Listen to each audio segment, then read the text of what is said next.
And so I'm a mom and a grandmom. I have 3 adult children. My daughter Hillary is 31. My son James is I can't remember if she's 30 or 31. I can't.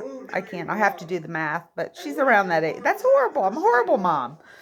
But and she's got 3 kids. So I have 3 grandchildren. One, she had a boyfriend. They had a couple. They moved out to California, and she was young, and ooh, it's a big responsibility for a 20-year-old. But she's done it, man. She graduated George Washington with honors, pursuing something she loved in geology science. And then my son James, he's quite a character. He's awesome. He dropped out of high school, and I was like, I get it. They don't have things here that you like. I called. I was worried. We'd had a meeting that he kept skipping school. He's living with his dad, and I called, and the vice principal said, "Well," he said, "Miss Ellis, I saw him in the hallway. He smiled and he waved, but he just wasn't going to any classes." And then my daughter Morgan, well, he's a musician.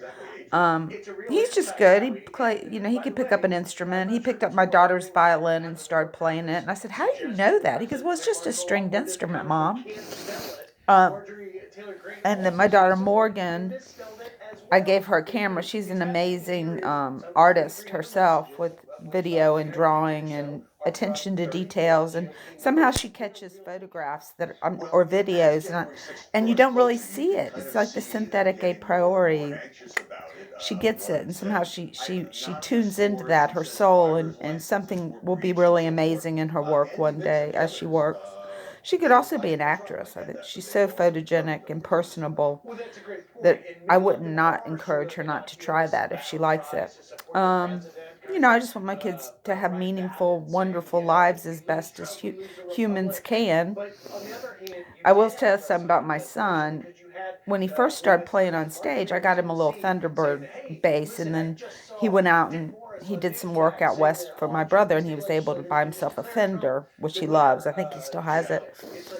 And but I went to see him on stage, and he's got this long hair, and the hair was just in front of his face, and I'm like, because he's so pretty, he's a pretty boy. And I was like, "James, what are you doing? Pull your..." But he was just nervous. This was like one of his first times on stage. And he was young, like maybe 18, 19. And so as he's practiced and he toured with the band, now he'll pull his hair back a lot. But in the beginning, he was like Cousin It.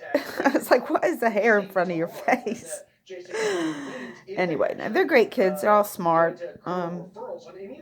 Just glad they're still alive, because I've never been through that, losing a child. I don't want to.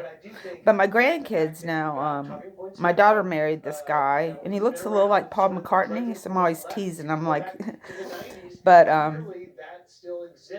Charlie is my oldest grandson, and he looks a little like John Lennon, and he loves Beatles music, and he's kind of quiet and shy, but very intellectual. And then his sister Callista, she's a live wire. I tell you, one day she said, "Grandmommy, take my picture." And so I did, and she's like 6 years old. And she says, "Grandmommy, I need better light." And so she went into the kitchen, and we took a picture there. So how does she know that? I mean, that's like a gift, I think. I think she'd be good in dancing and theater too, because she really is gregarious and outgoing, and she enjoys going to school, going to public school and being around kids. And then my newest grandson is Valentine, and he's a chunk. Oh, my daughter had home birth for all the kids. She was able to do that, and then she breastfeeds them, things like that. But she had animals. She had like pigs and chickens. She was hatching chickens in the house, which had an odor a little bit, but it was pretty fascinating to see. Had different types of chickens to lay eggs and stuff like that. But she was a good kid. I bought her a pony, and I think she liked it. She was lucky to have that.